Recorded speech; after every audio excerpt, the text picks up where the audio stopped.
ಆತ್ಮೀಯ H16 news ಅರ್ಥಾತ್ ಹೇ ಸೀತಾರಾಮಗೆ ಸ್ವಾಗತ. ನಾನು ನಿಮ್ಮವ MI ಅಥವಾ ಮಲ್ಲಪ್ಪ ಜೋತಾವಾರ್. ಆದ್ಮೇಲೆ ಈಗ ತಾವು ದಿನ ಸುದ್ದಿಗಳನ್ನ ಅದರ ಜೊತೆಗೆ ವಿಶೇಷತೆಗಳನ್ನ ನೋಡ್ತಾ ಹೋಗಿ ವಿಶೇಷ ಈ ಮೊದಲನೇ ಸುದ್ದಿಯನ್ನು ನೋಡಿ.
ನಾವು ಊರಲ್ಲಿದ್ದಾಗ ಈ ನೇರಳೆ ಹಣ್ಣು ಜಮ್ನೆ ಹಣ್ಣು ತಿಂತಾಯಿದ್ವಿ. ಇದು ದೊಡ್ಡವ್ರು ಹೇಳಿರೋದೇನೆಂದರೆ ನಮ್ಮ ಆರೋಗ್ಯಕ್ಕೆ ಒಳ್ಳೆಯದು. ಇದು ವರ್ಷ ಪೂರ್ತಿ ಸಿಗಲ್ಲ, ವರ್ಷಕ್ಕೊಂದು ಸಾರಿ ಕಾಲಾವಧಿಯಲ್ಲಿ ಇವೆಲ್ಲ ಕಲ್ಪವೃಕ್ಷಗಳು. ಇವೆಲ್ಲ ಅಂದರೆ ನಮ್ಮ ಹಿರಿಯರುಗಳು ಹೇಳ್ಕೊಟ್ಟಿರ್ತಕ್ಕಂಥ ಪದ್ಧತಿಗಳೇನೆಂದರೆ ಶರೀರದಲ್ಲಿರ್ತಕ್ಕಂಥದ್ದು ಕಶ್ಮಲಗಳು ತೆಗಿತದೆ ಅಂತ. ಹಂಗಾಗಿ ಈ ನೇರಳೆ ಹಣ್ಣು ಜಮ್ಮು ನೇರಳೆ ಹಣ್ಣು ತಿನ್ನೋದಕ್ಕೆ ನಮಗೂ ಇಷ್ಟ ಆಯಿತು, ತಿಂತಾಯಿದ್ವಿ. ಸ್ಥಳೀಯ ನಿವಾಸಿ ಲಕ್ಷ್ಮಯ್ಯ ಇತ್ತೀಚಿನ ದಿನಗಳಲ್ಲಿ ನಾಟಿ ನೇರಳೆಗಿಂತ ಜಮ್ ನೇರಳೆ ಹಣ್ಣುಗಳು ಮಾರುಕಟ್ಟೆಯಲ್ಲಿ ಹೆಚ್ಚು ಲಭ್ಯವಿದ್ದು ಸಕ್ಕರೆ ಕಾಯಿಲೆ ಇರುವವರಿಗೆ ಹೆಚ್ಚು ಅನುಕೂಲ ಎಂದರು. ಬಟ್ ಈ ನೇರಳೆ ಹಣ್ಣು ಈ ಹಿಂದೆ ಎಲ್ಲ ನಾಟಿ ಇರ್ತಾ ಇತ್ತು. ಆಮೇಲೆ ಕಾಲಕ್ರಮೇಣ ಇವಾಗೆಲ್ಲ ಹೈಬ್ರಿಡ್ ಅದೆಲ್ಲ ತಳಿ ಮಾಡ್ತಾಯಿದ್ರು. ಇದು ಶುಗರ್ಗೇನು ಒಳ್ಳೆಯದು ಅಂತೇಳಿ ಎಲ್ಲ ಹೇಳ್ತಾರೆ. ಎಲ್ಲ ಹಣ್ಣುಗಳೂ ಒಳ್ಳೆಯದೇ. ಬಟ್ ಇದು ನೇರಳೆ ಹಣ್ಣನ್ನು ಇವಾಗ ಹೆಚ್ಚಾಗಿ ಜನ ಇವಾಗ ಜಮ್ನಳ್ಳೆ ಹಣ್ಣನ್ನು ಹೆಚ್ಚಾಗಿ ಬೆಳೀತಾ ಇದ್ದಾರೆ. ಈಗ ಸ್ವಲ್ಪ ಪ್ರಸಿದ್ಧಿ ಆಗಿದೆ ಈ ಹಣ್ಣುಗಳು.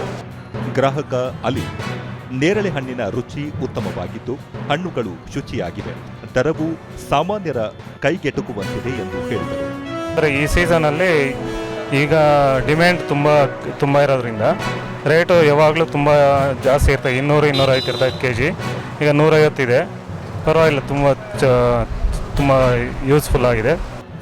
ವ್ಯಾಪಾರಿ ಅಜಿತ್ ತರಕಾರಿ ವ್ಯಾಪಾರ ಮಾಡುತ್ತಿದ್ದ ತಾವು ರೈತರಿಂದ ನೇರವಾಗಿ ನೇರಳೆ ಹಣ್ಣು ಖರೀದಿಸಿ ವ್ಯಾಪಾರ ಮಾಡುತ್ತೇನೆ, ಉತ್ತಮ ವ್ಯಾಪಾರ ಆಗುತ್ತಿದೆ ಎಂದು ಸಂತಸ ವ್ಯಕ್ತಪಡಿಸಿದರು. 10 ವರ್ಷದಿಂದ ವ್ಯಾಪಾರ ಮಾಡ್ತಾ ಇದ್ದೀರಿ, ಪರವಾಗಿಲ್ಲ. ಈರುಳ್ಳಿ ಬೆಳ್ಳುಳ್ಳಿ ವ್ಯಾಪಾರ ಮಾಡ್ತಾ ಇದ್ದೀರಿ. ಈಗ ಸೀಸನ್ ಅಲ್ವಾ, ನೇರಳೆ ಹಣ್ಣು ಹಾಕಿದ್ದೀರಿ, ಪರವಾಗಿಲ್ಲ. ತೋಟದಿಂದ ಡೈರೆಕ್ಟ್ ರೈತರಿಂದನೇ ನಾವು ಕೊಂಡೋದು. ಈಗ ಮಧ್ಯದಲ್ಲಿ ದಳ್ಳಾಳಿಗೇನು ಇದಿರೋದಿಲ್ಲ. ನಾವು ಡೈರೆಕ್ಟ್ ತೋಟದಿಂದ ಬಂದು ನಾವು ಡೈರೆಕ್ಟಾಗಿ ಕಸ್ಟಮರ್ ಕೊಡ್ತೀರಿ, ಕಡಿಮೆ ಬೆಲೆಗೆ ಕೊಡ್ತೀರಿ. ಡಿಮ್ಯಾಂಡ್ ಇದ್ರೂ ಕೂಡ ನಾವು ಕಡಿಮೆ ಬೆಲೆಗೆ ಕೊಡ್ತೀರಿ. ಕೋಲಾರ ಕೃಷಿ ವಿಜ್ಞಾನ ಕೇಂದ್ರದ ಮುಖ್ಯಸ್ಥ ಹಾಗೂ ಹಿರಿಯ ವಿಜ್ಞಾನಿ ಡಾಕ್ಟರ್ ಶಿವಶಂಕರ ಹೊಂಗಲ ನೇರಳೆ ಹಣ್ಣು ಮಾತ್ರವಲ್ಲದೆ ನೇರಳೆ ಹಣ್ಣಿನ ಬೀಜಗಳನ್ನು ಔಷಧಕ್ಕೆ ಉಪಯೋಗಿಸುತ್ತಾರೆ.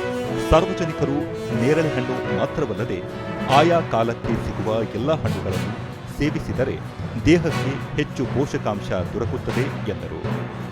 ನೇರಳೆ ಅಂತೂ ಬಹಳನೇ ವಿಶೇಷವಾದ ಹಣ್ಣು ಅಂತ ಹೇಳ್ಬೋದು. ಮತ್ತು ಯಾವಾಗಲೂ ಅದು ಸಿಗೋದಿಲ್ಲ. ಅದು ಬಹಳಷ್ಟು ಈ ಆ್ಯಂಟಿ ಆಕ್ಸಿಡೆಂಟ್ನ ಹೊಂದಿರತಕ್ಕಂಥದ್ದು, ಜೊತೆಗೆ ಜಂಬೋಲಿನ್ ಅನ್ನೋಂಥ ಒಂದು ವಿಶೇಷವಾದಂಥ ಒಂದು ಎಲಿಮೆಂಟ್ ಅದರಲ್ಲಿ ಇರೋದರಿಂದ ಇದು ಈ ಡಯಾಬಿಟಿಕ್ ಪೇಷಂಟ್ಸ್ಗಳಿಗೆ ಭಾಳನೇ ಉತ್ತಮವಾಗಿರ್ತಕ್ಕಂಥದ್ದು ಇದು. ಅದರ ಬರೀ ಹಣ್ಣು ಅಷ್ಟೇ ಅಲ್ಲ, ನೇರಳೆ ಹಣ್ಣದ ಬೀಜದ ಪೌಡರನ್ನು ಬೇರೆ ಬೇರೆ ರೀತಿಯಲ್ಲಿ ಉಪಯೋಗಿಸೋದ್ರಿಂದ ಕೂಡ ನಮಗೆ ಹಲವಾರು ಆ್ಯಂಟಿ ಆಕ್ಸಿಡೆಂಟ್ಗಳು ಸಿಗೋದಕ್ಕೆ ಸಾಧ್ಯ ಆಗ್ತದೆ. ಒಟ್ಟಾರೆಯಾಗಿ ಮಾಡುವ ಯಾವುದೇ ಕೆಲಸದಲ್ಲಿ ಶ್ರದ್ಧೆ ಹಾಗೂ ಕಠಿಣ ಪರಿಶ್ರಮ ಇದ್ದರೆ ಆ ಕ್ಷೇತ್ರದಲ್ಲಿ ಸಾಧನೆ ಮಾಡಬಹುದು ಎನ್ನುವುದಕ್ಕೆ ರೈತ ರಮೇಶ್ ಅವರೇ ಸಾಕ್ಷಿಯಾಗಿದ್ದಾರೆ.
ಪಾಯಿಂಟ್ನ ಐಡೆಂಟಿಫೈ ಮಾಡಿದ್ದೀವಿ. ಅತ್ಯಂತ ಒಂದು ಇದನ್ನು ಕೇವಲ ಫಿಟ್ನೆಸ್ಗೆ ಮಾತ್ರ ಅಥವಾ ಆರೋಗ್ಯಕ್ಕೆ ಮಾತ್ರ ಸೀಮಿತವಾಗಿದ್ದರೆ ಅದರಲ್ಲಿ ಅರಿವು ಒಂದು ಜಾಗೃತಿ ಕೂಡ ಇರಬೇಕು ಅನ್ನೋ ಒಂದು ದೃಷ್ಟಿಯಿಂದ ಕೇವಲ ಆರೋಗ್ಯವನ್ನು ಕಾಪಾಡಿಕೊಳ್ಳೋದ್ರ ಜೊತೆಗೆ ಸ್ವಚ್ಛತೆ ಮತ್ತು ನೈರ್ಮಲ್ಯವನ್ನು ಕೂಡ ಕಾಪಾಡಿಕೊಳ್ಬೇಕು ಅನ್ನೋ ಒಂದು ಸದುದ್ದೇಶದಿಂದ ಈ ಒಂದು ಸೈಕ್ಲೋಥಾನ್ ಆರ್ಗನೈಸ್ ಮಾಡಿರುವಂಥದ್ದು.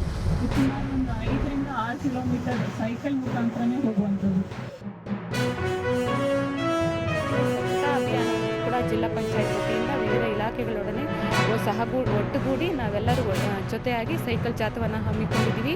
ಇವತ್ತು 300ಕ್ಕೂ ಹೆಚ್ಚಿನ ವಿದ್ಯಾರ್ಥಿಗಳು ಹಾಗೂ ಸಾರ್ವಜನಿಕರು ಸಹ ಜೊತೆಗೂಡಿ ಸೈಕಲ್ ಜಾಥವನ್ನು ಪಂಚಾಯಿತಿಯ ವ್ಯಾಪ್ತಿಯಲ್ಲಿ ಸ್ವಚ್ಛತೆಗೊಳಿಸುವ ಮೂಲಕ ಮತ್ತು ಸೈಕಲ್ ಜಾಥವನ್ನು ಹಮ್ಮಿಕೊಳ್ಳುವ ಮೂಲಕ ಇವತ್ತು ಕಾರ್ಯಕ್ರಮವನ್ನು ಕೈಗೊಂಡಿದ್ದೀವಿ.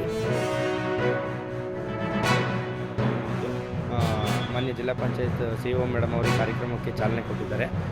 ಈ ಒಂದು ಕಾರ್ಯಕ್ರಮದಲ್ಲಿ ಸುಮಾರು 350ಕ್ಕೂ ಹೆಚ್ಚು ವಿದ್ಯಾರ್ಥಿಗಳು, ಯುವಜನರು, ಸಾರ್ವಜನಿಕರು ಭಾಗವಹಿಸಿದ್ದಾರೆ. ಸಂಡೇ ಆನ್ ಸೈಕಲ್ ಕಾರ್ಯಕ್ರಮ ಮಾಡುವಂಥ ಉದ್ದೇಶ ಬಂದು ವಾರದಲ್ಲಿ ಒಂದು ದಿವಸವಾದರೂ ಪೆಟ್ರೋಲ್ ವೆಹಿಕಲ್ಗಳನ್ನು ಸ್ಟಾಪ್ ಮಾಡಿ ಸೈಕಲ್ಗಳನ್ನು ತುಳಿಯೋದ್ರ ಮುಖಾಂತರ ಪರಿಸರ ಸಂರಕ್ಷಣೆ ಮಾಡಿ ಪರಿಸರ ಉಳಿಸೋದ್ರ ಜೊತೆಗೆ ಸದೃಢ ಆರೋಗ್ಯಕ್ಕಾಗಿ ಸೈಕಲನ್ನು ಒಂದು ಘೋಷವಾಕ್ಯದೊಂದಿಗೆ ಸೈಕಲನ್ನು ತುಳಿಯೋದನ್ನು ಪ್ರತಿ ಭಾನುವಾರ ರೂಢಿಸಿಕೊಳ್ಬೇಕು ಅಂತ ಸಂಡೇ ಆನ್ ಸೈಕಲ್ ಅಂತ ಒಂದು ಕಾರ್ಯಕ್ರಮ ಹಮ್ಮಿಕೊಂಡಿದ್ದೀವಿ.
ತಾವೆಲ್ಲ ಇಲ್ಲಿವರೆಗೆ ಸುದ್ದಿಗಳನ್ನು ನೋಡಿದಿರಿ, ಜೊತೆಗೆ ವಿಶೇಷ ಘಟನೆಗಳನ್ನು ಸಹ ನೋಡಿದಿರಿ.